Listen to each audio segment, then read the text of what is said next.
We are live, back with another episode of Your Wildest Fantasy Yeah. Football Show. I was going to try to pull up the football show. There we go. That would have been perfectly timed if I was able to do that at the right time. You I nailed it. wasn't, You nailed it. so that wasn't perfectly timed. But Absolutely perfect. you can kind of pretend if you want to. If you want to just feed my ego, you can pretend that I did time that up properly. And that we have the best production team in the fantasy football community. Yeah. Perhaps. We are the first and only $1 million show. So No one would, you wouldn't really know unless you would know. Maybe just by the set design. right. I'm not sure. Is that drug paraphernalia on your wall? That's a rose that I got for a lovely lady. What is it in? And you keep it that high up on the wall? Well, the couch is right behind me, so it's over the couch. So you just keep it close to the couch. Right. Makes sense. And fly swatter. You never know if to hit something. I guess. Preferably a fly. I feel like that could. That's quite limited in what you're allowed to hit with it. I mean, to make an impact. They come to the door, you never know. Always got to be prepared, really. I guess if anything else bigger comes through, then you can just grab the actual lamp. Right. This is nice and sturdy. Yeah, you wouldn't have to worry about it with that. We got a lot to get through. We're going to go through all of the games today. First, I noticed we have a quick question from Brandon. What's up, boys? What's up, Brandon? Hope you're having a fine Monday.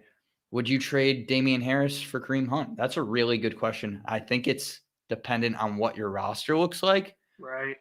I'd say if you're in a good position, maybe like 1 or 2 losses, maybe even undefeated, and you're kind of prepping for down the line, I would go for it. But Kareem Hunt's still expected to miss like 4 to 6 weeks, he could which we will talk more about in detail coming up. So that's a long time to not have a running back.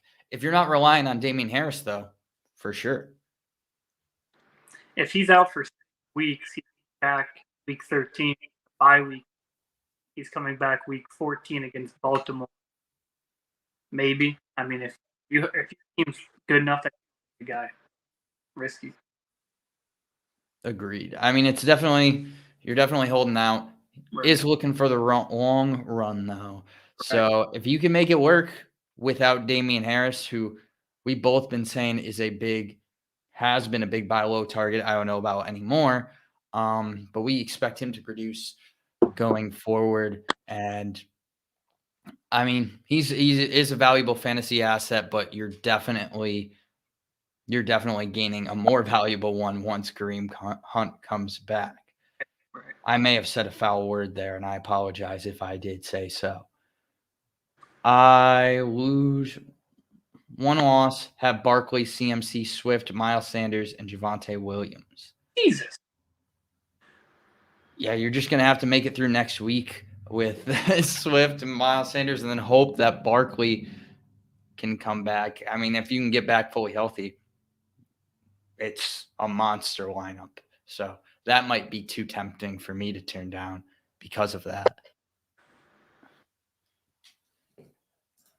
All right. So thank you, Renner, for the question. If anybody else has any questions, we might be a little bit because we're going to have to go through all these games, but we will get to all questions. We always get to all your questions by the end of the show. Let's start off with another London game. Whew.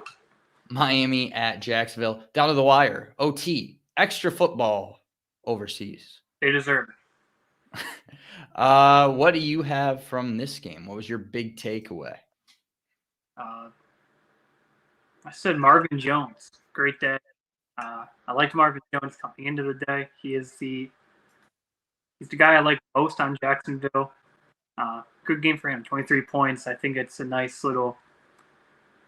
cushion game if you are a Marvin Jones guy. He's coming off of 2 real low weeks and then even a 12-point week before that. So it's nice to see him bounce up. Yeah, You definitely like that if you're a Marvin Jones owner, obviously. My question is, where does that really put him going forward? Like, I don't know that he is a like you're not starting him. Are you starting him every week, I guess? No, you aren't starting him every week. He is like a flex option. And now that we're getting into bye weeks and stuff like that, he is going to have more valuable, like he's a more valuable flex than I think some other people in the league. Um, he is touchdown dependent, but I mean, so is like, kind of like Amari Cooper, who averages like 3 targets or 3 receptions a game, as we talked about all last week. So Marvin Jones is an interesting flex worthy guy, and I like him on my team. I don't like him as my wide receiver 2, though, and definitely not my wide receiver 1. But as a flex or bye week fill in, I think there's certain matchups that he's just going to have a great week for. Yeah, we're going to have to see more from him. Obviously, when DJ Chark went down, we both said that this is a big opportunity for Marvin Jones. Kind of disappointed for, I think it was only 1 or 2 weeks, and then has this game. Obviously, a lot of it was on the back of that long touchdown to end the first half. Take it where you. What was that? I said take it where you can get it, though. Yeah.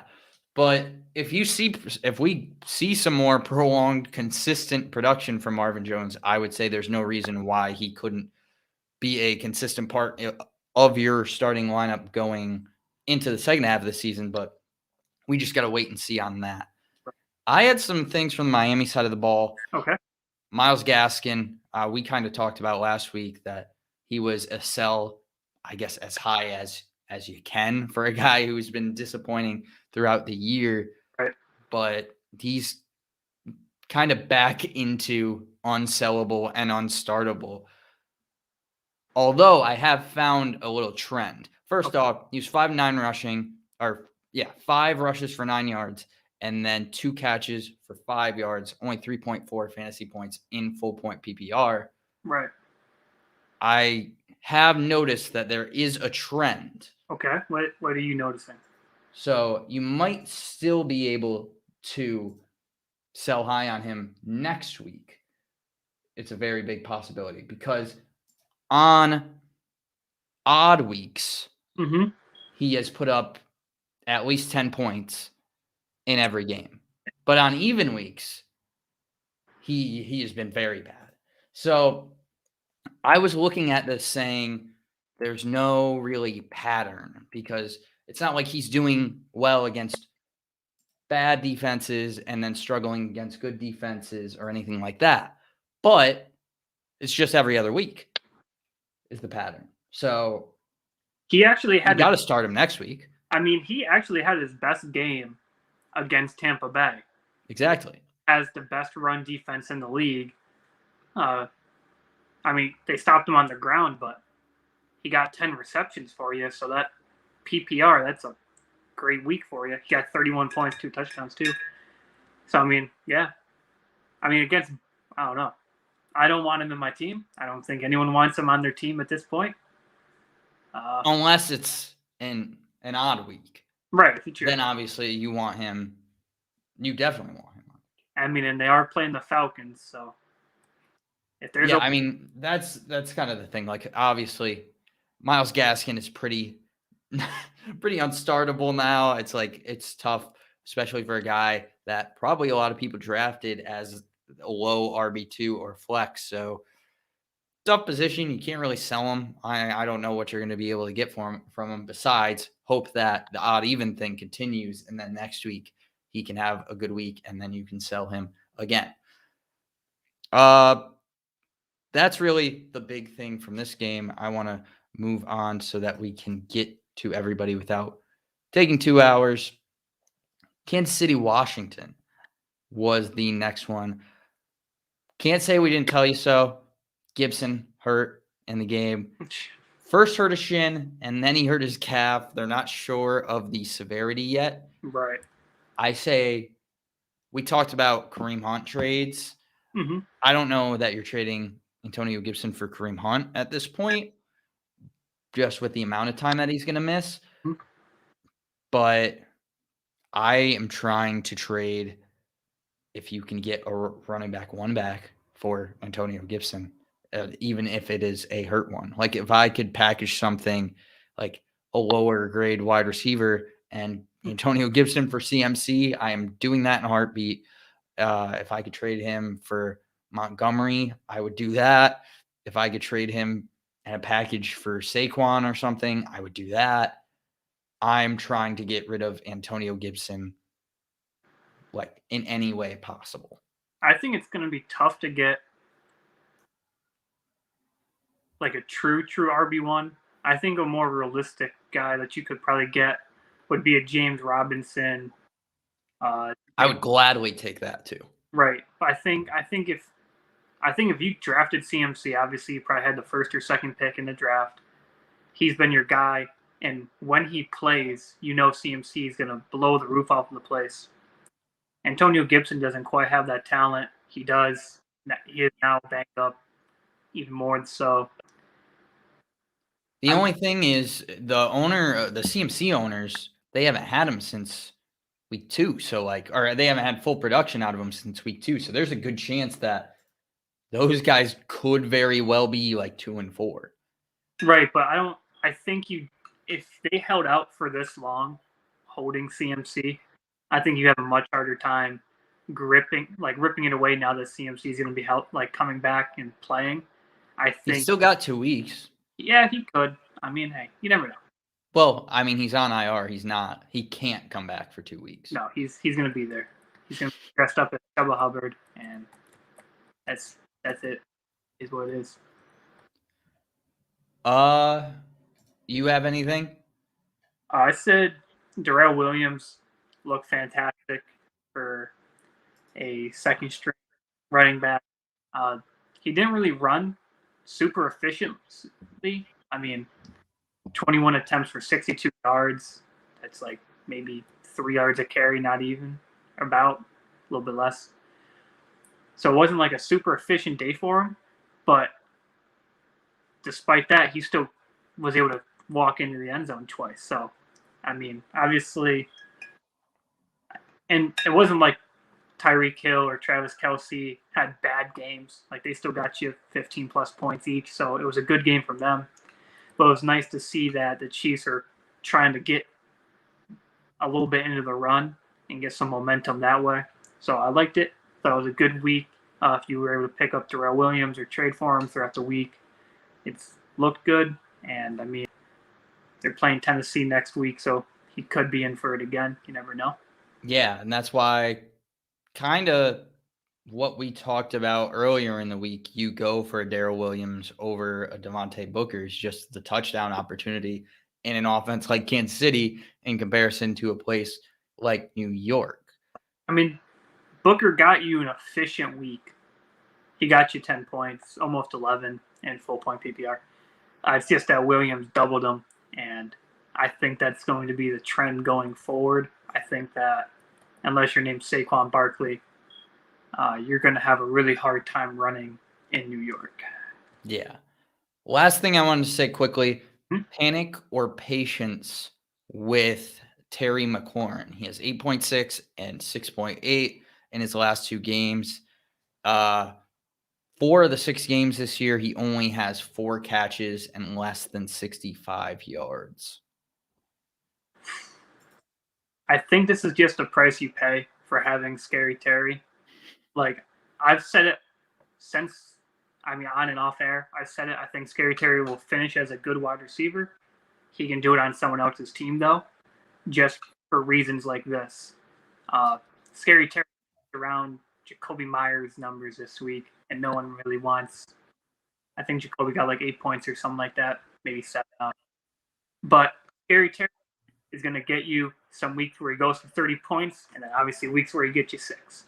And I think 2 down weeks in a row isn't like super encouraging, but I think he's due for a bounce back week.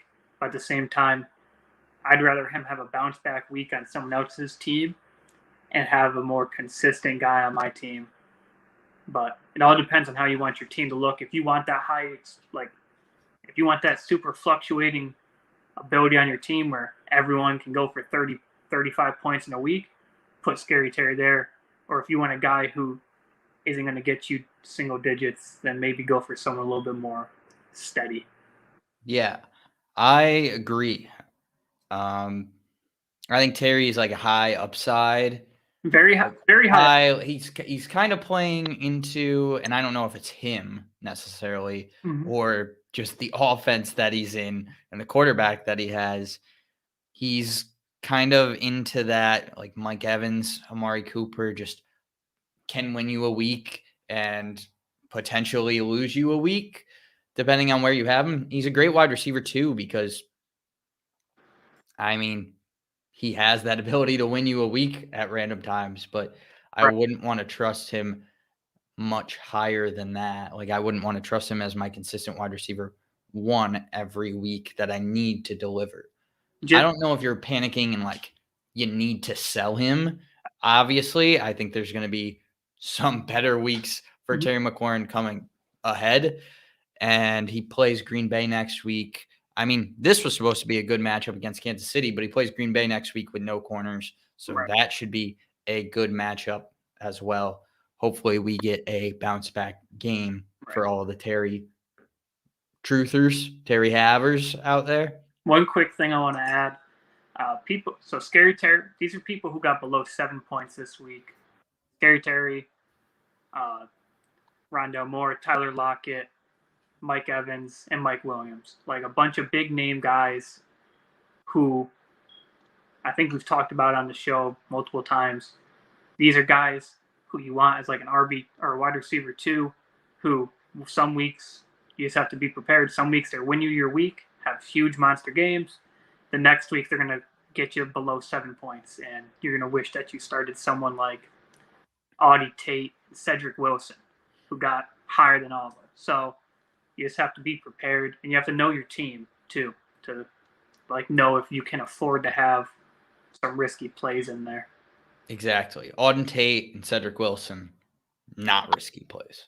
No, those are very. I'm just saying, like if you're gonna, I'm just letting you know, like they got outscored by people who were in the 167. Matt Collins, shout out to the Rams at the. We didn't even talk about Matt Collins. I don't think we need to, but we didn't. No, just stating fact. The Rams laid it on the Giants. I mean, could talk about how good the Rams were, but I feel like that's unnecessary. My big thing is start Sterling Shepard. 10 for 76, 14 targets, 17.6 in full PPR for fantasy points. In his 3 full games this season, he's had no less than 7 catches or 9 targets.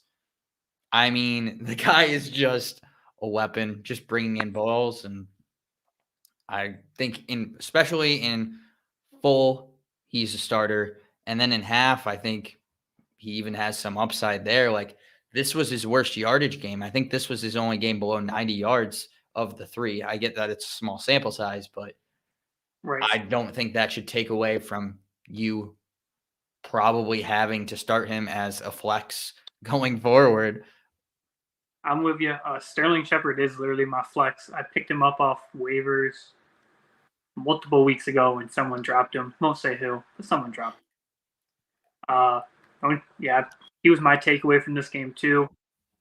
And yeah, I mean, in half point PPR, it is a little bit less flashy, but the fact that the guy gets 9+ targets when he's healthy in the game, so encouraging, especially since the Giants will more than likely have to pass against 90% of the teams in the league right now. They keep giving up 38 points. Right. Rams are a good team. I kind of expected it. But yeah, I mean, they're very good. Their offense is just unbelievable. We saw the Cooper Kupp. I don't know if you can even call it a resurrection. Like, he's had 2 okay weeks and then just came back, put up another game of monster numbers. Is he going to legitimately – I like this game to me, I guess like Cooper Kupp had those high expectations, but I don't think anyone ever realistically was like, this guy's going to finish as the number 1 wide receiver. I feel like everyone expected him to be like a wide receiver 1, but not necessarily the wide receiver 1. Do you think that's like a decent, like a pretty good possibility even at this point? It's so tough to like say he'll finish as number one, but Do you think he's like a favorite too? Because I think before it was still like, yeah, Devontae Adams is going to come on and get it. right, And there's like other guys that were people were like pretty positive that right. they're like, yeah, he's going to finish ahead of Cooper Cup. It's getting tough now because Devontae has played every single game. Tyreek's played every single game. Cooper Cup's played every single game. He has 42 more fantasy points this year than Devontae Adams. Like, That is crazy. Devontae Adams was drafted sometimes above like Travis Kelce, Kamara, like in that upper top 3, top 4, top 5 of the draft. I think we should have the conversation. I think most people would. Cooper Cup could legitimately finish as the number one guy. It's the touchdowns that that really scare me. The fact that he has 7 touchdowns going into week 7, like one a game doesn't sound crazy until you like realize like not many people are averaging 1 touchdown a game as far as a wide receiver goes. So it's also the Rams off. Like, yeah, the thing is crazy. The thing that's like, there's certain teams where it's not nuts, right? where it's like a little bit more possible. And I think he is on one of the teams where it's possible that he can put up even like a 14 touchdown season or something like that. I think it's possible. Tyreek, he's got 5 touchdowns. Devontae Adams only has, I think, 2. So obviously, if touchdowns start evening themselves out, which I think they will for Devontae Adams, I think he's going to have a great second half of the season. Well, Cooper Cup, I mean, he's got a 40-point lead on the guy right now. So yeah. I mean, it's kind of Devontae Adams still could overtake him for number 1, but Cooper Cup could legitimately finish as a top 3 wide receiver this year. I think Devontae Adams is the only person I would trade Cooper Cup for at this moment. Tyreek Hill, I still kind of like Tyreek just because Tyreek gets 12 or more targets in 4 out of the 6 games this year, and like he is their number 1 guy. So he's like the only reason. But again, it's like splitting hairs when you're up that high. So yeah, that's fair. This game. Jeez, oh man, this wasn't even a game. Well, first off, we kept saying, and I kept saying that Indy to cover is a risky move. They covered. Second off, you normally don't talk about bold predictions until the following Friday, but I feel like we can fairly say that this is a special situation. Jonathan Taylor, for those of you who weren't watching last week, I said that Jonathan Taylor was going to run for over 150 yards, and I felt really good about a certain number. I was just seeing whenever I saw him, I may have just visualized this or spoke it into existence. Right. I guess kind of. I said he was going to run for over 150 yards, and particularly he was going to have 158 rushing yards. That's just the number that I saw when I closed my eyes and saw him running down the field. That's the number that came to my head. I could close my eyes. The box score was on the bottom. The bottom line just said Jonathan Taylor, however many rushes for 158 yards and 2 or 3 touchdowns. He ran for 145 yards. He also caught a pass for 13 yards. So he finished with 158 total yards, did not finish with 150 rushing yards or 158 rushing yards, which would have got me 2 points on our bold predictions. So I get no points. And just have to see him have 158 total yards. I put that down as my takeaway for the Colts. I have a different one for the Texans, but for the Colts, I said, congratulations, Kondo, on JT's huge day. Proud dad moment. I don't know if it is, though. I didn't think he was. I mean, he might have been on the back end of my RB1s if we finished, but I still didn't put him in there. I just think I think the Colts massacred the Texans. Just a literal bloodshed on the field out there. It was kind of rough, but Jonathan Taylor had a huge rushing day. I did think the game was going to be a little bit closer, but I mean, my take for the Texans was Davis Mills just quit, but Brandon Cooks is still a weekly starter. Like I put Cook away from the game. Why do you have to bring Davis Mills into it? I feel like his name didn't need to get mentioned at all. Because like Davis Mills was like, he came off of a huge game last week, like playing against New England, like Bill Belichick, like the big name guy, and he puts up 24, almost 25 points as a rookie, third string guy, wasn't expected to start. So like I was really happy for him, and he comes back, and I just see this and disappoints. But yeah, Cooks, like you said, still very relevant. 9 for 89, 13 targets, 17.9 fantasy points. Tyrod's supposed to come back fairly soon as well, so really his stock is only going up as soon as that happens. I didn't really have much else from this game. There is a receiver, which we will talk about more tomorrow, so I don't really want to mention him today. Keep it moving with Cincinnati. Another blowout. There's a lot of blowout wins this week. And on the other side, blowout losses, particularly here for the Detroit Lions. Only team to not have won a game yet, which is weird because I get talent-wise they're not that good of a team, but I feel like they started out the year playing teams fairly tough, and then they had a couple bad losses, and it feels like they just have not recovered. Ever since Dan Campbell cried, it really has been tough. It has been rough. My big thing here, I have a few. So, okay. Do you have anything first? I want to see if you take one of them away. Okay. I'll go with the Lions. It wasn't really. It was more of a recant of my statement from earlier on. Kondo, when he did his listings, did not put Jared Goff in the top 30 quarterback. I'm starting to understand why. He had, 3 decent weeks, and now it's just disappeared. So my takeaway was just Jared Goff is Houdini, just no longer playing football, just disappearing out there. Impressive, yeah. Like, again, you got to be disappointed if you're the Lions and, like, we invested all this in a quarterback. But then also if you're the Lions, you got to be, like, pretty impressive that he's that good at, like, you can never disrespect a good magic trick. Right. And for him to just disappear, you're like, whoa, that sucks for us because now we don't have a quarterback. But also, how did he do that? Right. Look, it's insane. Round of applause. That was my big takeaway. I mean, Hopkinson got you 15 He bucks. came back, yeah. DeAndre Swift was there. He had a good week. He had a good week. Jamal Williams is just kind of disappearing. And I was like, oh, no.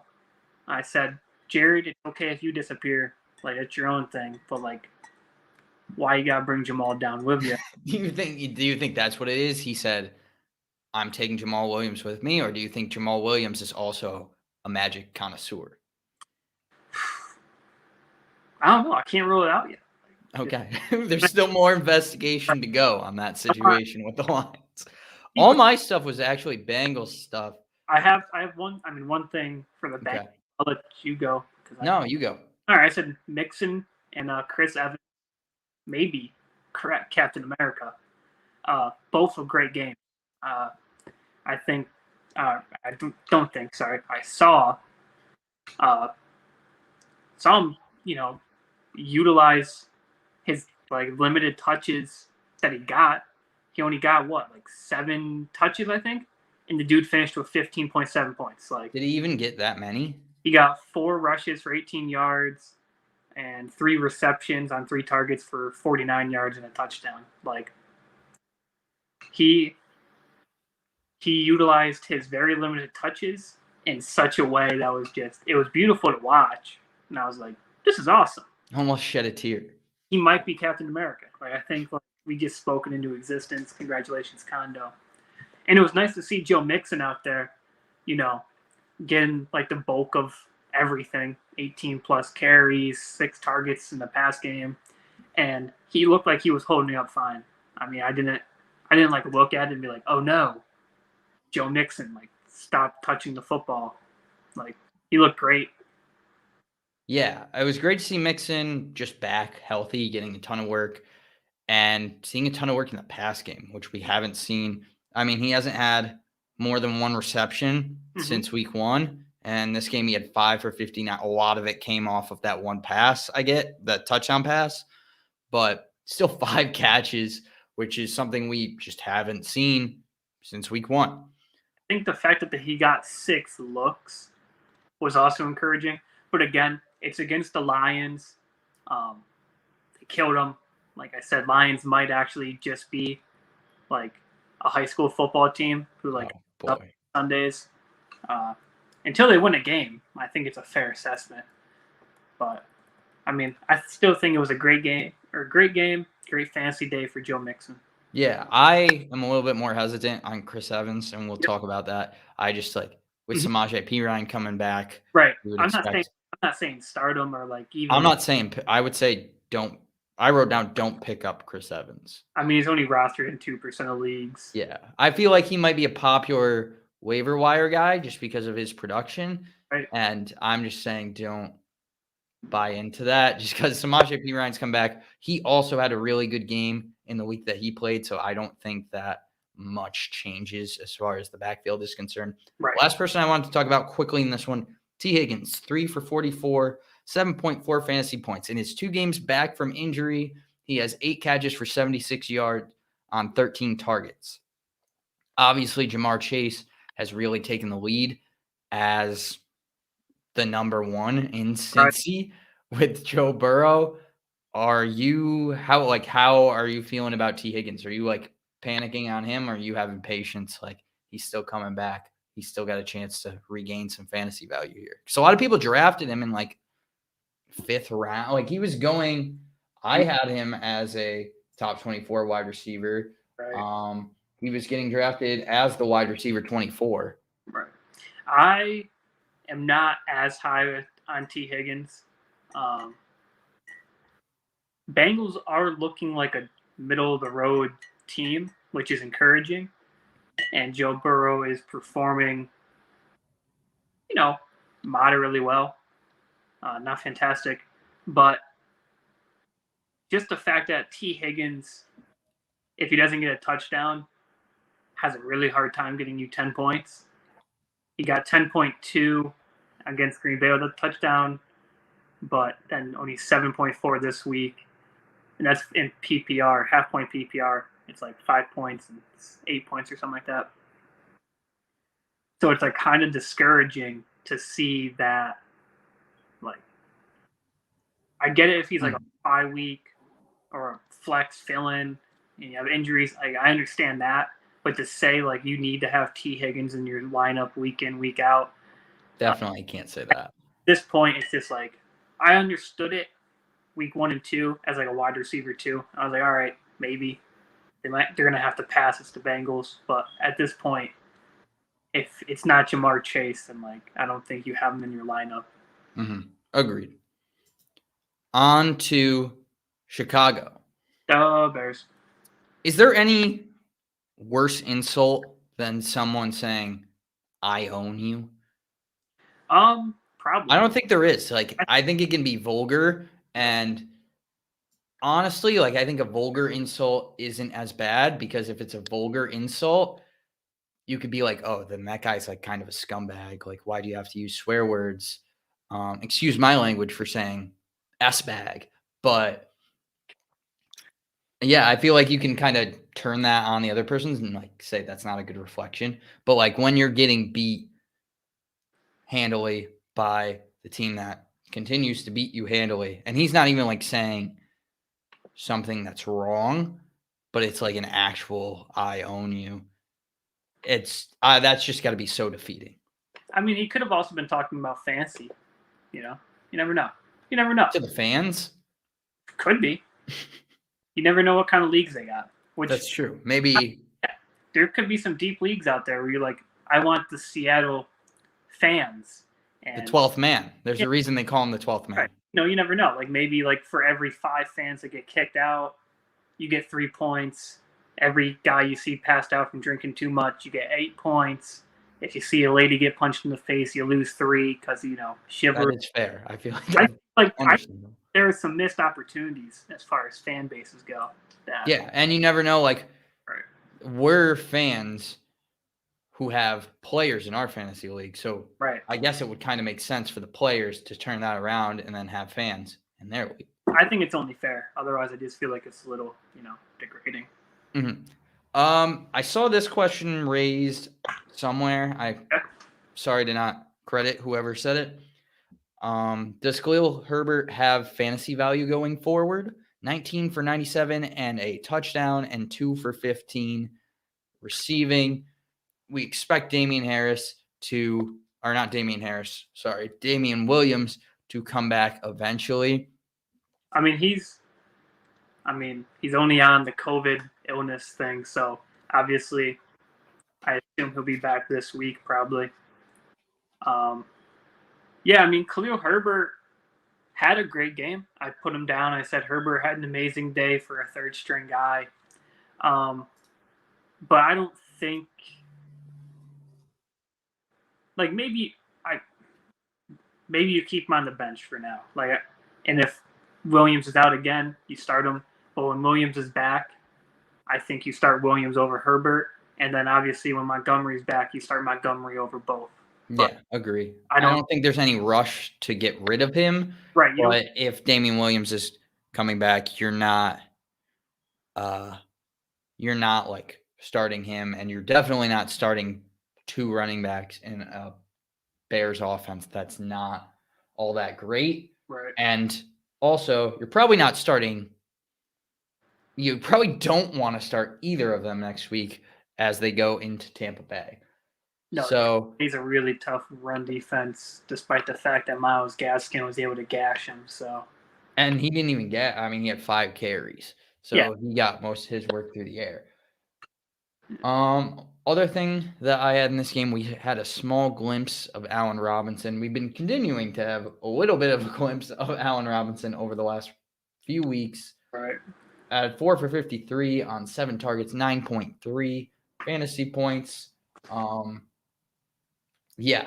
And I think these Bear wide receivers, one of them, and I'm not sure which one, that's what I'm going to ask, could be in for a really good, could be a good buy low, I guess, because their end of the season, weeks 12 to 18, is so good schedule-wise. So, I mean, yeah, it's Detroit, Arizona, Green Bay, Minnesota, Seattle. And then the Giants and Minnesota again. So they have a great end of the season. I mean, Mooney's had a couple good weeks, so he's going to be a little bit harder to get. I guess my thing here would be, is Allen Robinson worth buying low on? It's a tough question for me, just because I like Allen Robinson as a player. But I can't get behind Justin Fields. It's not like if Allen Robinson was a running back, it'd be a different story. I think good running backs can beat bad quarterbacks, but really good wide receivers look bad when they have bad quarterbacks who are supposed to deliver them the ball. I mean, you could probably buy low on Allen Robinson. He's like the 60th ranked wide receiver right now. So obviously you could probably buy low on him. He hasn't missed any games either. So it's not like it's due to injury. And it's a little fluctuation there. But just the fact that Justin Fields isn't looking great right now. Not even he's looking better than no one, but not by much at the point.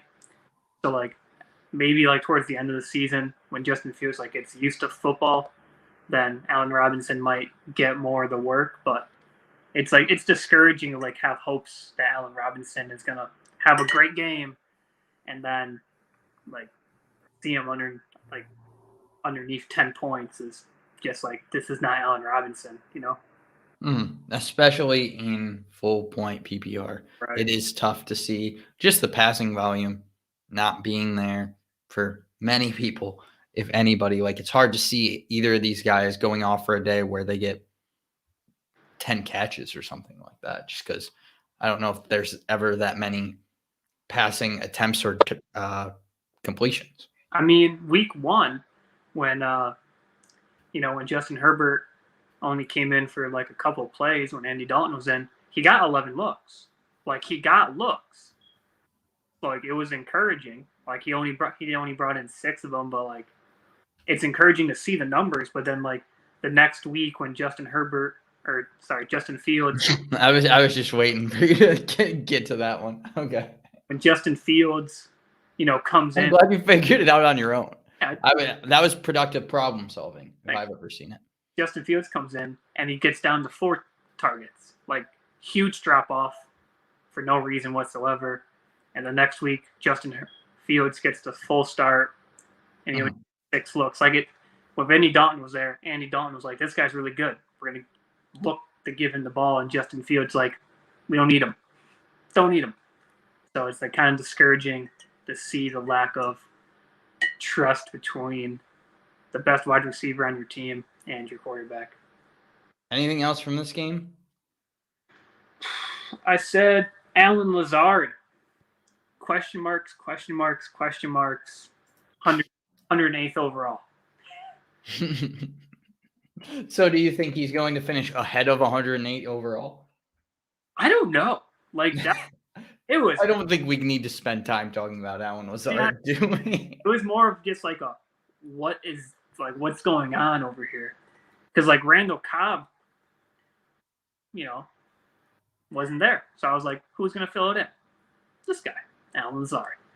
So it's interesting to see. I mean, he scored. It was kind of like a misdirection-esque play. Like they made it look like it was going to Aaron Jones, and then they threw that little, I don't know what kind of pass it would be underneath. I don't think there's much going on with Allen Lazard is the answer to the question there. I mean, it was interesting. I mean, Randall Cobb didn't play. This guy gets 5 looks. So maybe, I don't know, if you're a big Randall, like if you have a share of Randall Cobb, maybe put this guy on the bench behind him. But I hope you don't have shares of either of these guys. No, not really. But I'm just saying you might. It's like a 14-league team, kind of deep, something like that. Those 14-league teams suck. This game was the one I don't think either of us saw coming. This was tough. Yeah. Do you want to start us off? Sure. This was a rough game. So I said I was dead wrong on Keenan Allen. No pass game whatsoever from the Chargers. I thought Keenan Allen was going to have a great game. I thought he was going to have like a 25-point game against the Ravens, who haven't looked, killer in the pass game. And Jared Cook, not that I'm, really knocking Jared Cook. Sure, he's a nice guy, but it's a tough game when Jared Cook's your like leading fantasy option, especially when you have Mike Williams, Keenan Allen, and Austin Eckler, and even Justin Herbert, who like Justin Fields. Yeah, whatever. Justin Herbert was going on a tear, like past like 3 games, 30, 21, 42.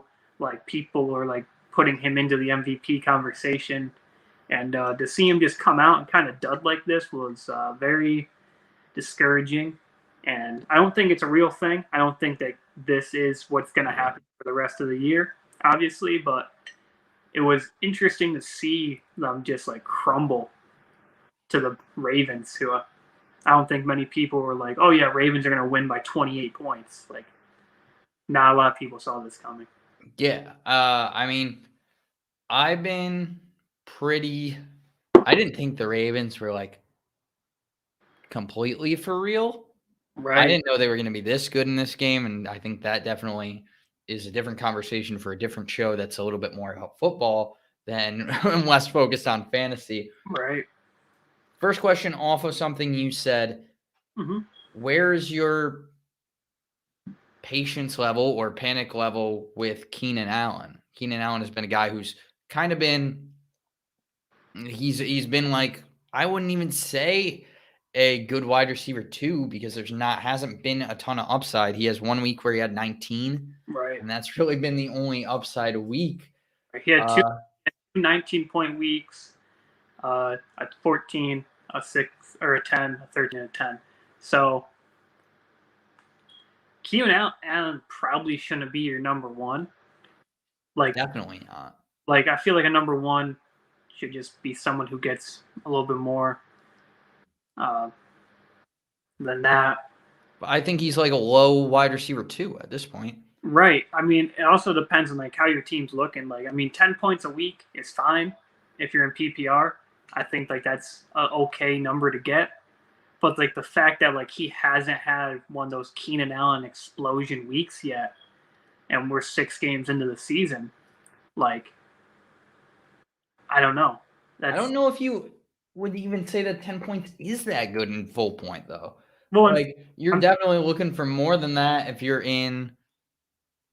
I mean, when you draft this guy, probably, where was he going? He was going as the wide receiver 9. You're looking for better numbers than that and more just like consistent. Like when you think about Keenan Allen, you're thinking like 8 catches at least a game.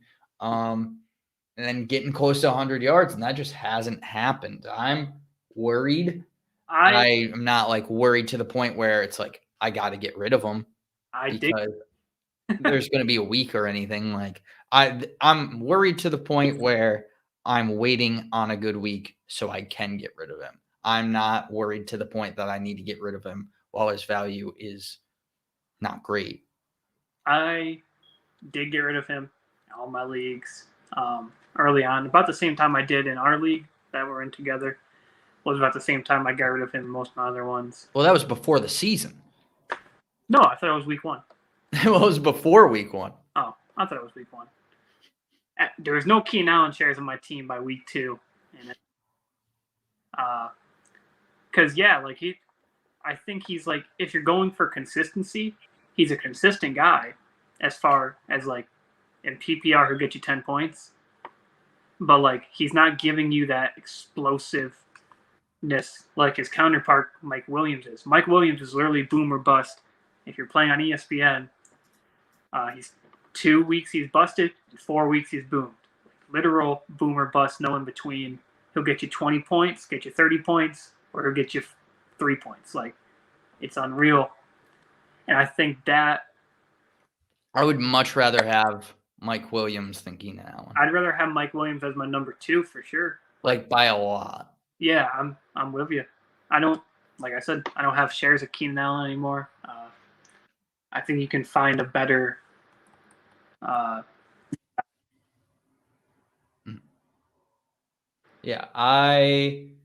Only other thing I had from this game is, despite how good the Ravens offense is, it feels like, especially when it comes to the backfield, I'm not sure whether I want to make an investment in any of these guys. Tyson Williams, who I'd been holding out hope for a little bit, coach's decision inactive once again. I think all that hope is pretty much gone at this point.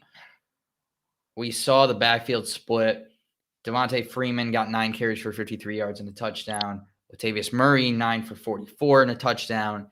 Lamar, 8 for 51. And then Le'Veon Bell, 8 for 18 and a touchdown. Right. Are you, like, if you could get any one of these running backs, are you doing that? No. I don't think you do. I think it's kind of like the 49ers backfield. I think it's worse.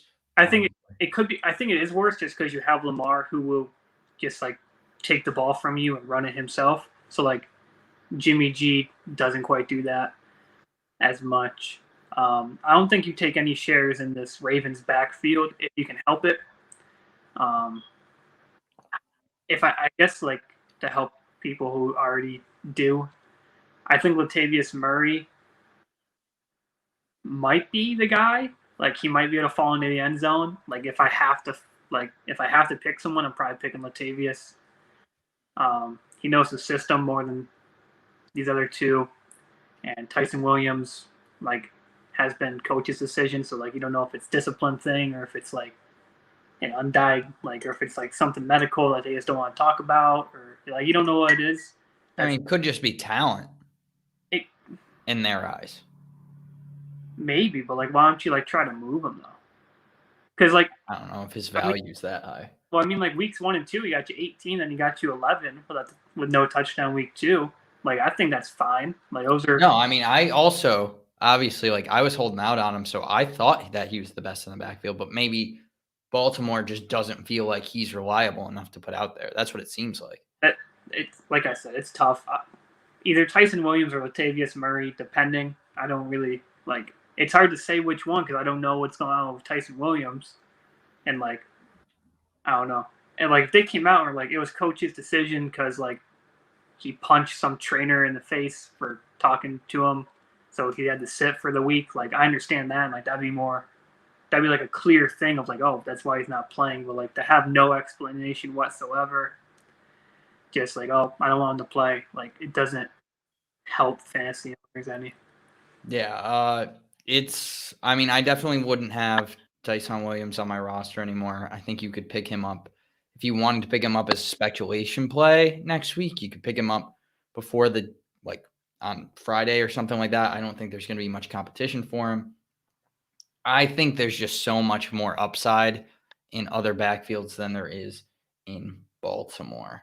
So Latavius Murray is the highest rostered guy with 46%. Tyson Williams second with 21. Then Gus Bus, J.K. Dobbins is still, both of those guys are still on people's roster. Then Le'Veon, then Devontae. So you could literally pick up any one of these guys. I just wouldn't. Like, I mean, I wouldn't though. Devontae Freeman's going to be on the list somewhere, but like, I don't know if he's going to be in the top 5, and it's not a good waiver week. No, I didn't have that much for waivers tomorrow, but yeah, tomorrow is going to be a tough show. It's going to be quick and simple, just like baking a cake. Sure. Speaking of cake. Hey, my team, baby. Woo! Got the W. Minnesota defeats Carolina. Oh, yeah. That's what I like to see. Dalvin Cook back. I didn't have too much from this. I got everything for you. Don't you worry. Okay. First thing I wanted to say, just pat myself right on the back. Kirk's back, baby. We were doubting him. Mainly you. Mainly everyone. Quarterback this week. So wait. He's what quarterback? The number 1 scoring quarterback this week. Okay. I was just giving you another chance to pat yourself on the back, especially because we didn't hear you the first time. Thank you. Yes, fantastic to see Kirk Cousins looking better. Also, Adam Thielen. Huge game. Mm-hmm. Absolutely monster game. 13 targets, 126 yards on 11 receptions and a touchdown. And he got to rush the ball. Like, it's nice to see, Adam Thielen just get a little bit of a touch, It's beautiful. Versatility. It was absolutely beautiful. I loved seeing it. I thought it was a great team win. Anything else, Coach? I had a question for you. Are we wrong on Tommy Tremble yet or no? Are we still just gonna I say okay. Let's straighten this out here. I said that he was a potential sleeper. I never said that he was gonna be unreal. I said that there's a chance he could be unreal. Chance, I did not specify on the chance. You said he was going to be better than Tyler Conklin. Did I? I believe so. I think there is a chance that I did say that. And to which I would respond, we still have a few weeks left. We have plenty of time left for Tommy Tremble to possibly prove me right.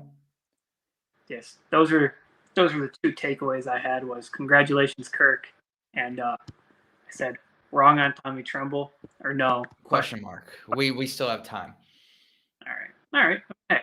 My thing here, can Robbie Anderson be dropped? Is my question. He's 3 for 11 and had a touchdown, which got him into double digits. but he had 11 targets and only had 3 catches, and that seems to be the trend for Robbie Anderson. He's only caught 44, around like 45% of his targets. Right. So he has 29 targets this year. He's caught 13 of them.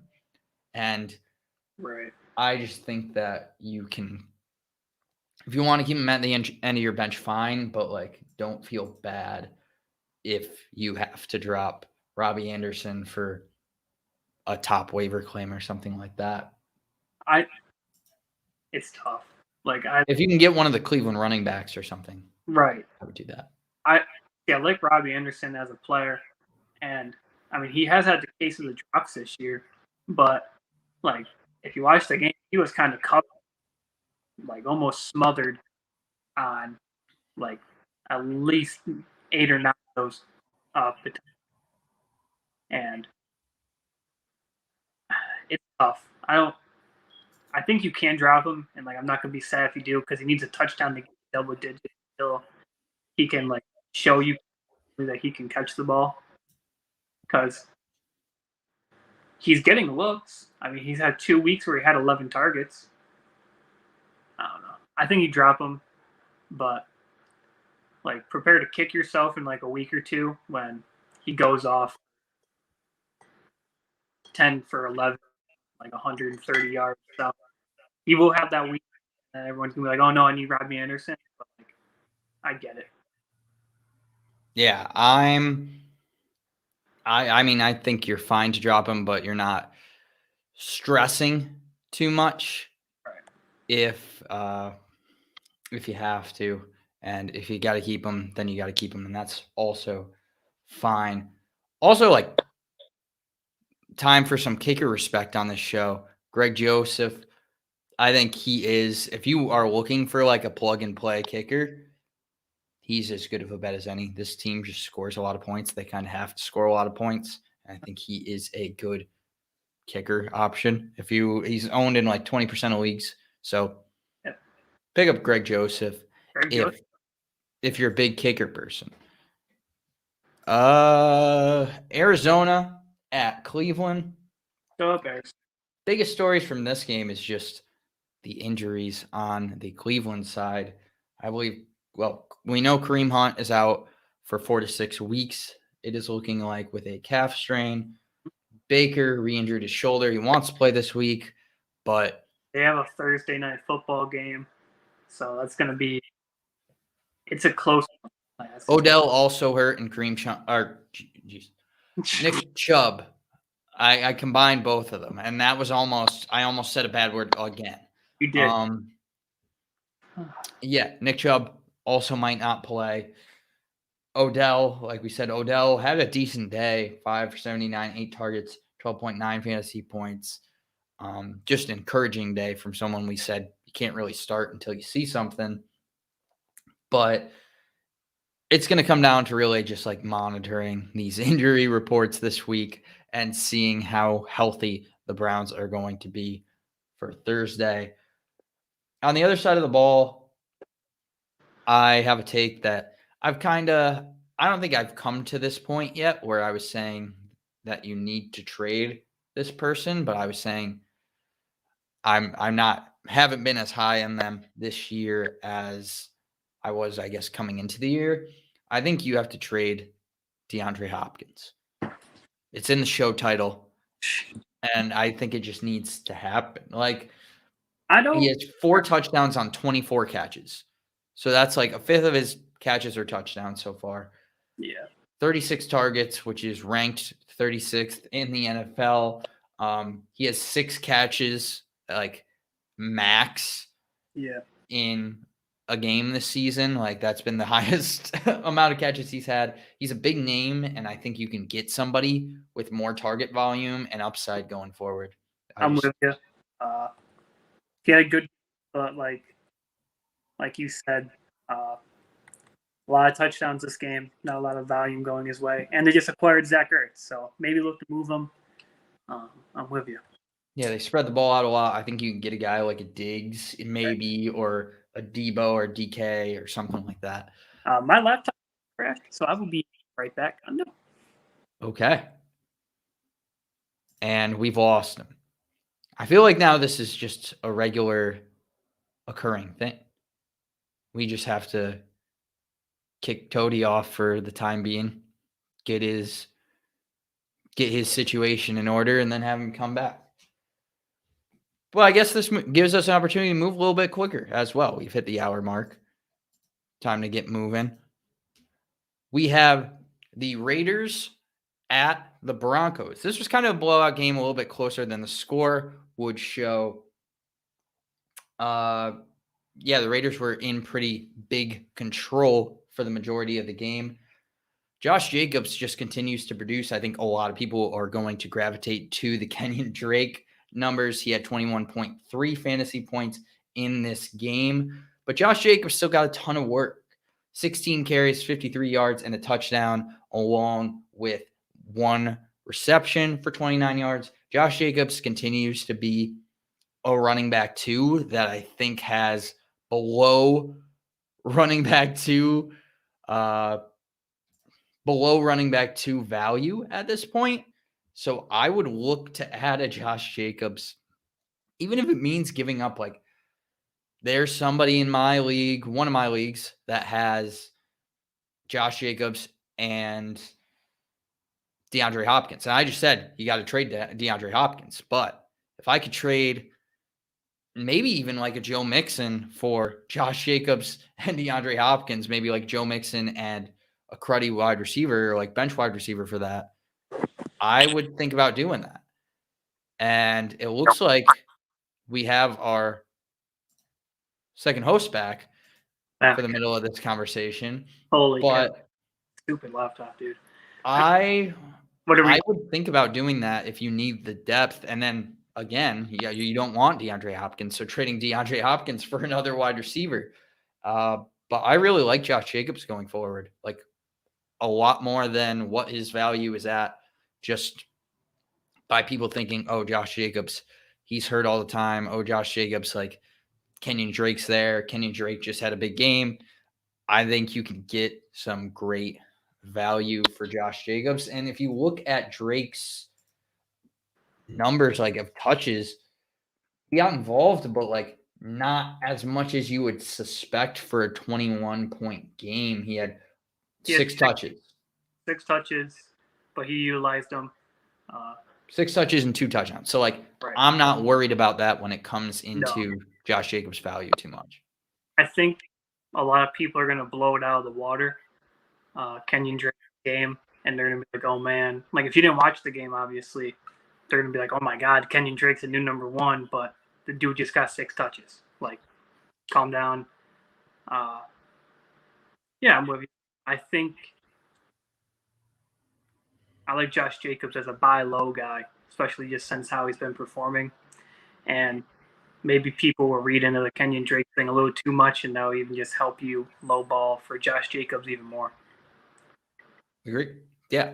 I don't know if you heard what my original stance was, or my original offer.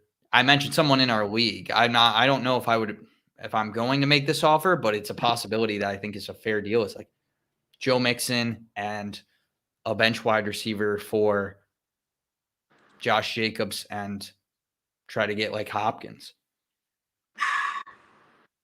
Hopkins might be a little tougher after that week, but like Hopkins might be tough after the week. But I like Joe Mixon way more than I do DeAndre Hopkins, though. Yeah. I feel like that's the trade that you're doing. And then you're just like kind of throwing Josh Jacobs in there too. I like how Josh Jacobs, though. I think that's the thing for me is I have Josh Jacobs like I think he's a mid-tier running back too. I mean, hey, if you're going to use him as that, then go for it. You can get DeAndre Hopkins and Josh Jacobs for that, then go for it. I won't hate on it. Anything from you for this game? Just a great passing day for the Broncos. They absolutely just. Well, they needed it. They needed it late. They needed it late, but I mean, like Noah Fant, Cortland Sutton, Tim Patrick, they all had respectable weeks. Are you selling high on Sutton and Fant with Judy expected to come back soon? Yes. Both. Well, Noah Fant might be a little bit more difficult. He only has one double-digit week in PPR that he didn't score a touchdown for. The rest of them, the other 3 weeks that got double digits, he had a touchdown. Could that be a possibility? Sure. I mean, that he gets a touchdown, every week, every other week, or whatever. But I definitely think you try to move Cortland Sutton. I would move him. I think a lot of people might try to move him. Maybe just get someone like a back end wide receiver too, who will continue to be such, so you don't really have to give up much, but someone who isn't expecting someone to come back from an injury and then just completely knock them out of their spot. Yeah, we saw Noah Fant perform while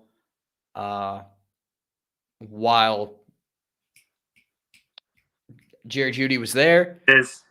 We didn't see that from Sutton. Sutton was still getting his legs underneath him, I suppose, coming back from the ACL injury. But I would certainly look to get rid of Sutton. I think you could sell high on Fant, but Fant is an interesting player to me now, and it's who? Who are you going to get for him that is going to outperform him? TJ Hawkinson, we talked about last time. I like TJ Hawkinson better as a player, and he might have more of a target volume, but touchdown-wise, I'm hesitant in whether Detroit will score as much as the Broncos will. I think Mark Andrews is an interesting one. That's a fair one. He was, I don't think I said it for the Ravens, but he was my takeaway. Mark Andrews making an argument to belong in the upper tier of tight ends. Yeah, for sure. He is outperforming everyone but Travis Kelce so far. And I mean, yeah, I like Mark Andrews more, but I think Noah Fant is definitely a piece who could score more than Hawkinson, but I don't know about Andrews. No, I think I would put Andrews ahead of Andrews ahead of both of them at this point, just because of Baltimore looking a lot better than I expected coming into the year. Right.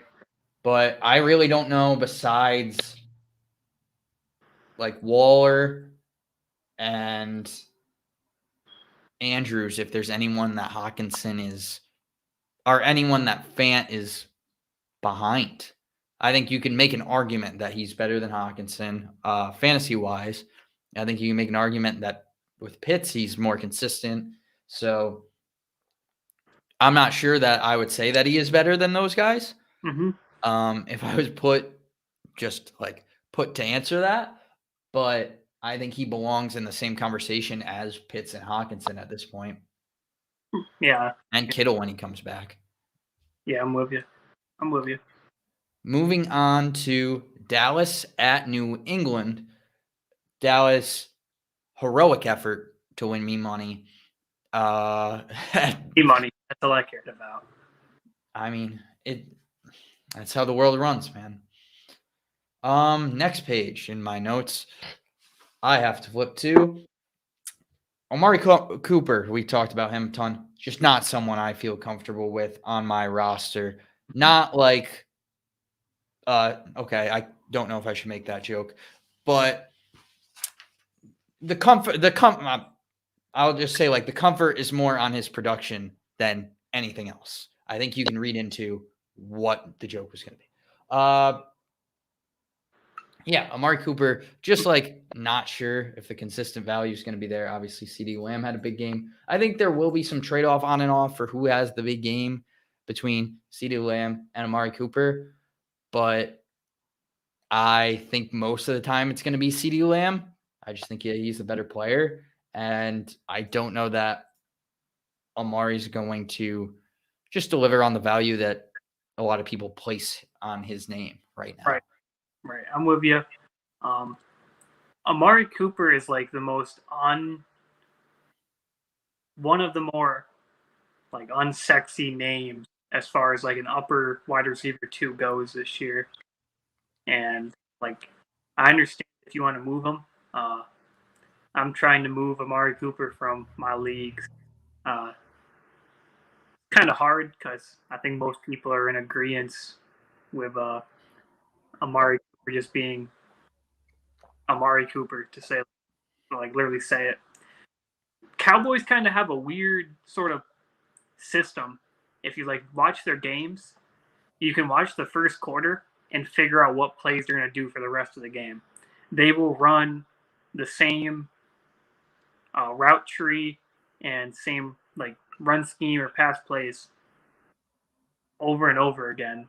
And so, like, if Amari Cooper doesn't get hit in the first quarter, more than likely he will like rarely get hit for the rest of the game.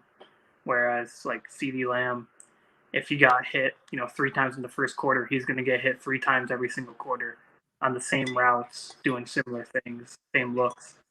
So I like CeeDee Lamb more just because he seems to be the guy who will give you the boom or bust week, and I like his boom a lot more than I like Amari's. Yeah, and that is a transformation, I believe, which is fine. Yeah. We can live and learn and adjust our opinions. I think that's like also one of the biggest parts about fantasy is being able to just see things and be like I said with the Tyson Williams thing, it's like, okay, I held on to this guy. I was like, he might have value, and then be like, all right, I was wrong. Drop him and like adjust. That's one of the big things about fantasy is just knowing when to trust your gut and like knowing when to admit like, okay, like this wasn't the right call and move on from it. Or like some things obviously that we say today are going to shift dramatically over the rest of the season, and knowing when to be like, all right, we can back off of that now, and things have been proven different. Right. Other takeaway is the New England backfield. I think both Damian Harris and Ramondre Stevenson had good games here. Right. Damian Harris is definitely the lead guy, but I mean, Ramondre Stevenson is not going away, and I don't think his role is going to. I don't think he's going to even have like as little work as he did. He had 5 for 50 or 5 for 23 and a touchdown, 3 for 39 through the air. Snap count went Damian Harris for 26, Ramondre Stevenson 18, and Bolden with 11. We had the Patriots having like one main back was great while it lasted. And I don't think like we should be upset. Like it's like, don't cry because we lost it, like smile because it happened. But now I think we are fully back to the Patriots committee that we have all grown accustomed to over the past however many years. Basically minus LeGarrette Blount. Yeah. Yeah, I mean I kind of had Stevenson kind of with the Drake category, as both of them got very limited touches, but yet utilized them to the fullest and capping them off with some nice touchdowns to just sweeten the deal for them both. I mean, if you look at Stevenson, take away the 12 points for his 2 touchdowns, the dude got you 3 points. So I don't think he's like a weekly starter for you, but I think like his explosiveness and just being there along with Brandon Bolden still, being out on the field, definitely Damian Harris eats into him more than like I want to like be, but like at the same time, like New England, they very rarely just stick with one guy back there. Yeah. I think Ramondre Stevenson, I like him better than I like Drake. He might be one of my top waiver guys come tomorrow. I haven't worked on it yet, but I suspect he's going to be up there with the Cleveland guys, and probably, I mean, he offers better season-long value. So we'll figure that out tomorrow. Anything else from this game that you had? This game, said Damian Harris killed it. I thought he looked fine back there. He ran for over 100 yards. Didn't need 20 carries to do it. He looked like a good runner. I know it probably won't happen because it's the Patriots, but if they could like just give him the ball in the pass game a little bit more, then PPR he'd be more of a sexy name. Half point, I think he's a great running back to have on your roster. I mean, half point he got you 10 points and a touchdown, so 16. I think that's a great game for like a running back 2 or even a flex if bye weeks and stuff like that. Agreed. That's one of our calls that we kind of got right as far as a buy low guy. I think Damien Harris, even though I expect Ramondre Stevenson to get more involved, Damien Harris is still going to have value just because I think he's a good player. I think we both think that. I think Stevenson is very explosive, and he's going to have a great real career, or a better real career than he will have a better fantasy career, just because he's at least this year. Right, just because he's in New England, and as long as he's here, it's a committee. Moving on to the Sunday night game, Pittsburgh, another overtime game. Yep. I mean, you know who I have to talk about here. I think a lot of people we talk about and say, oh, they are matchup proof. And not only is Najee Harris matchup proof, but he's also just production proof, or efficiency, I guess, proof is probably the more specific term there. He could run for 2.5 yards a carry and still give you 20 fantasy points because he just gets the ball so much. And that's like, I think that is just a fantasy asset. Like that is what's going to make him in the conversation for a top 5 back at the end of the year. I mean, I know you love Najee Harris, quite literally. I think you have a ring. Yeah, there's no quite. It is literal. But, I mean, Seahawks were literally third worst against the run going into the game, only ahead of Houston and the Chargers as far as defensive points allowed to the running back. But, like, he's done it every week besides week 1. I mean, Las Vegas, Cincinnati, Green Bay, Denver, Seattle. I mean, how many of those teams are scaring you on the defense? Denver is good against the run this year. Denver is – I'm looking. Denver's 11 – oh, no, that's a pass game. Sorry. Denver is 5th. Yep. Buffalo obviously is 2. Green Bay is 12. Did it?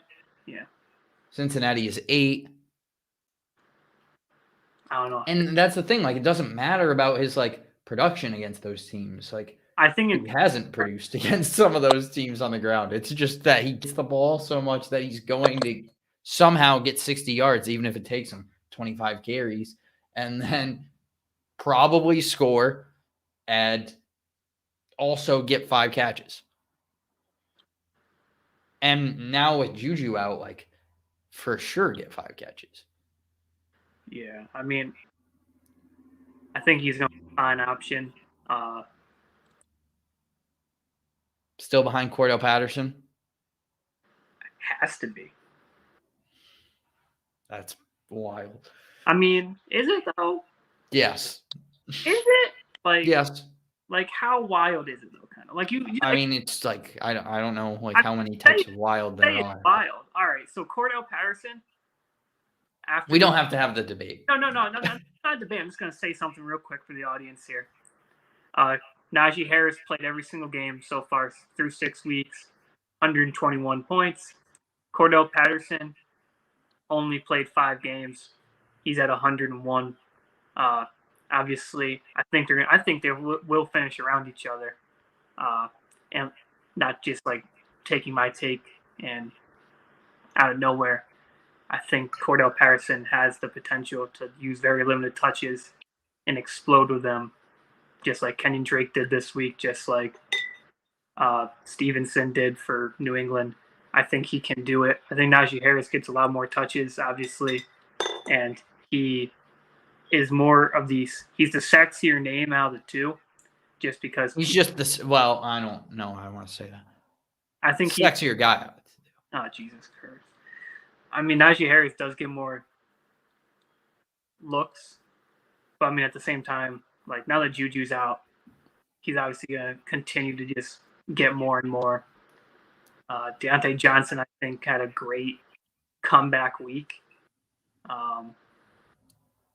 9 for 13, 71 yards. No touchdown. Was kind of gypped in a huge 25-yard run from him, too. So I really like those two. If I'm rostering anyone from this team, it's those two. And then Claypool is like, he's in the conversation, but he is so like risky. He did have a dud of a week. I expected Chase Claypool to get. I do going forward expect Chase Claypool to be a better option, and I still think that he is like a weekly consideration. Somebody he's is not going to be a favorite to be in your lineup every single week. right. He's not a set it and forget guy, but he's definitely someone you have to consider. But I don't think you leave him there like week in and week out like you do Najee Harris or Deontay Johnson. Buying low on DK or Tyler Lockett. I say yes for both. You say yes for both?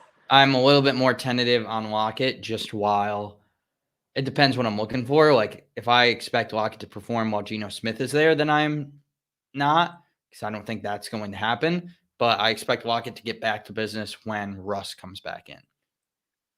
I mean, so Russell Wilson was the quarterback week 3 and 4. Tyler Lockett got 7 points in full point, 6 points in full point. Yeah, but he was also the quarterback weeks 1 and 2. And what happened there? The quarterback, I mean, weeks 1 2 he was great, but he also got 3 touchdowns those weeks. He hasn't got a touchdown since. Okay. I'm more high on DK. Let me see. I want to say something before we move on there. I wasn't really moving on. I was just staying because he still would have put up over 10 points in both of those weeks without touchdowns. Wait, he would have? Yes, because he had 100 yards in both one. He would have put up. Oh, you're talking about week 1 and 2. I was like week 3 and 4. He didn't get a touchdown anyway. No, 30 yards and 24 yards on 4 catches each. I mean, I think you can buy him low for like. I don't think you're gonna have to give up wide receiver 1 for him. I just like DK Metcalf more. Oh yeah, for sure. I think DK, he doesn't quite offer like the huge explosive roof that Tyler Lockett does, but he still has a very high roof, and I think his floor is much higher. Ceiling is the roof. Could be. You never know. It's a quote from Michael Jordan. Nice. I mean, that man could do it. He is Black Jesus for a reason. Okay, moving on. Buffalo at Tennessee is tonight. Nice. That is the last game we are going to cover before we get into questions. So if you guys have any questions that you have not put in the chat yet, feel free to ask away. This is tonight's game. Mm-hmm. I don't really know. It confuses me a lot. Tennessee, the one thing I do know, Tennessee is giving up the most fantasy points to opposing wide receivers, bottom 3rd in pass yards allowed.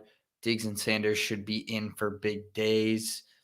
Tennessee is also weirdly good against the tight end. I don't know if that's just their schedule, but they're allowing like 5 points a game to tight ends. So maybe a Dawson Knox problem there, just based off of the statistics. Buffalo is number 1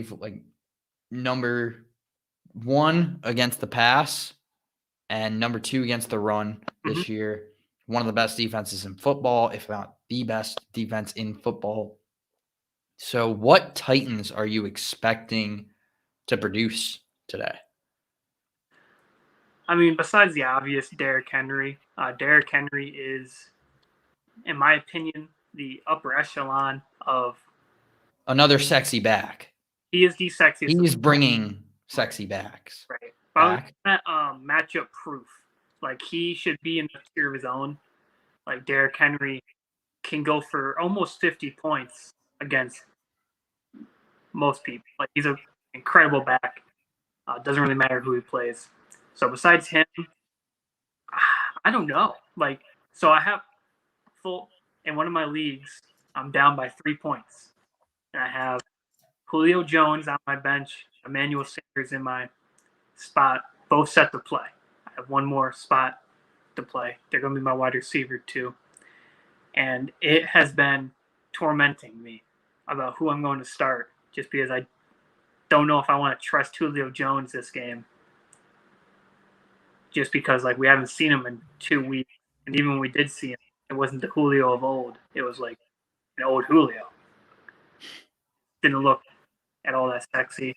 AJ Brown still, dealing with an injury.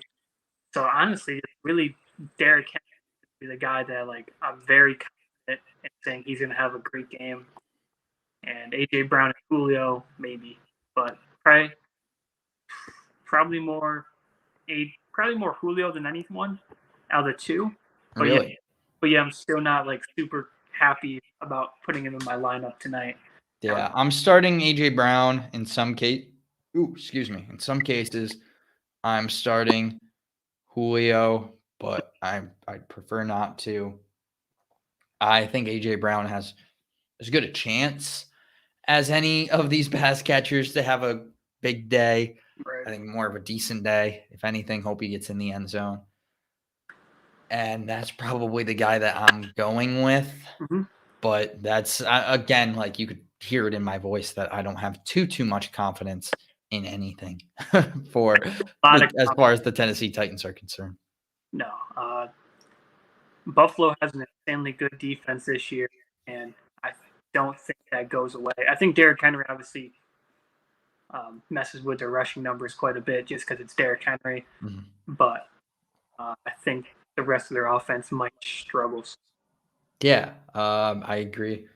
And I think that this Buffalo offense can kind of continue where they've left off in week 5 and before. Their Tennessee defense doesn't show much resistance.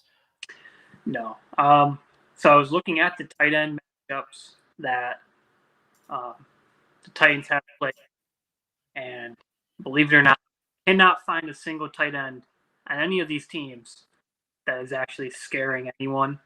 So I don't know if it is them because they played Arizona. Arizona's tight end hasn't been. And they had Max Williams. Max Williams had a couple big weeks, but not Dawson Knox, I would say. Right, not scary. Then Seahawks. If you could name the Seahawks tight end. Gerald Everett. Thank you. Yeah, not in the top 15 right now, so that's fine. Indianapolis has this great name, Mo Alley-Cox. Mo Alley-Cox is a great player. He's a great player. Great man, also. Showing up on the fantasy boards, though. High character. New York Jets. You know that guy? Do I? Don't say it. Oh, no, I have to find him. I scroll all the way down. Okay. He's, I'm saying, not relevant. And then Jacksonville, not really relevant. So I think the tight end numbers are a little bit skewed. So I still think you're okay with Dawson Knox just because he has been. Yeah, you're starting him no matter what. I'm just not sure if you're expecting a big day from him. I mean, he only has 2 days below 10 points. I don't think he gets another 20.7. Kind of ironic that he got 20.7 back-to-back. Kind of cool. Maybe 3 would be awesome. I don't know. Yeah. Don't know. You can hope. I'm not a Dawson Knox holder right now, but if I was, I'd be hoping and praying. Before we get into the questions, I want to apologize quickly to Najee Harris. I don't want to there was an instance in this show where I got too caught up in my program and I called him a sexy man. And I don't want to objectify anyone on here, let alone the person that I love the most. So I apologize to Najee Harris. I was just trying to bump up his confidence a little bit, trying to just, spread the good word, some would say. But I know that sometimes that can come off the wrong way. We are a pretty objective podcast or show, but right. We are not an objectifying show. Right. And I don't want to throw that idea out there, especially again with the man that I love the most. I mean, Najee, if you are listening, I think he is. I think the only way for Kondo to truly learn his lesson is if you just go out there and take a knee every time they hand you the ball. Just instantly drop down to a knee just so Kondo will have to praise you the following week and say how great of a runner you were. That'd be great for me personally. That won't happen. Luckily, we don't have to worry about I that. can hope So I can take extra. Down 36, got Diggs. That's the person I would want to have, but that is also not the deficit that I would want to have. I mean, if anyone could put up 30 points in this game, it is Diggs. Like, he's kind of due, and it's a very bad passing defense. So, I mean, Emmanuel Sanders has the highest scoring game out of the two of them. Emmanuel Sanders is better than Diggs. Next question. Up 13 playing Cole Beasley. If it's full point PPR, that could be tough. I don't know. Cole Beasley only has 2 weeks above 10 points. He's coming off of 2 low weeks, 3.6, 1.5. That's what scares me about it. It does scare me. But I'm really, just personally, I need Emmanuel Sanders to have a great game. So I'm hoping Cole Beasley just gets left behind. Yeah, I think you're more safe than not safe. Right. But I wouldn't feel like too comfortable. Not Tutu Atwell, but maybe. I'm up 35, and the guy I play has Sanders, who should be safe. I think Sanders could have a decent game, but I don't think he's having 35. I would love it if he had 35, just for me. But is this a surprise with Waddle and Darrell Williams going off, or can I start them because I got bye weeks? I think Darrell Williams is a every week starter as long as CEH is out. I'm pretty sure you would agree with that as well. Yep. And then Waddle, we didn't talk about. I did have him in my notes, but my notes too. Jalen Waddle had a great game, but you have to remember, like, what team he plays for. You have to remember the quarterback situation back there. I mean, the 2 games that he's had 13 targets, he's put up great games. And I mean, I don't know. Like, do I count on him getting 2 touchdowns and 13 looks every single week? No. But if there's someone on this team who is going to get that, it's going to be Jalen Waddle. So, yeah, I mean, you obviously love the target value, especially if it's a PPR league. Right. I feel fine starting him in a bye week. I don't know that I feel great starting him much more than that. But I think in a bye week situation, you're fine to start him. Do I drop Madison and get Bateman off my IR? I would not drop Madison. Don't for anything. Right. You don't want to get. I mean, I have Dalvin on my team. Dalvin is my running back. Huge Vikings fan. I never want to see anything happen to Dalvin Cook. But, like, if something does happen to Dalvin Cook, we saw Alexander Madison have 20, 25-point weeks or whatever. Like, huge weeks. Like, he is the legitimate handcuff to Dalvin Cook, the only handcuff. And when he plays, he puts up 25 points. Like, he's just so talented. Yeah, one of the best handcuffs in football. Don't drop Alexander Madison. If anything, first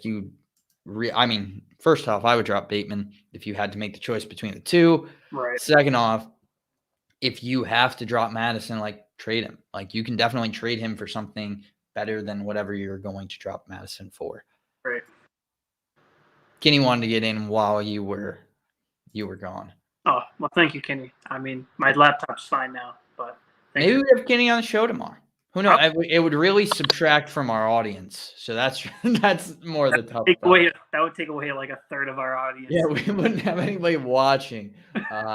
Just be the 3 of us talking in a circle. So, I mean, hey, Kenny, come on tomorrow. We'll put you. Yeah, we might be able to have Kenny on tomorrow. What would we do? Would we want to do wide receiver rest of the season? Would we want to do like a draft of rest of the season players?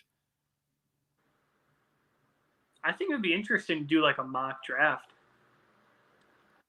I think we do a mock draft and we all have to like pick. We all like just agree or disagree on some pick. I think that'd be interesting.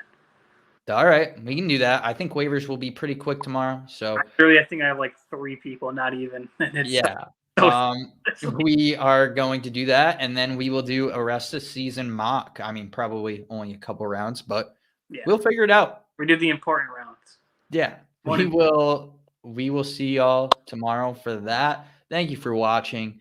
Appreciate everyone, no matter where you are, whether that's YouTube at Your Wildest Fantasy Football Show, Twitch, Your Wildest Fantasy, or in podcast form. Appreciate all you guys checking this out and hanging out with us every day. We will be back tomorrow with waivers and that rest of season mock draft. We'll see y'all then. See you then, boys.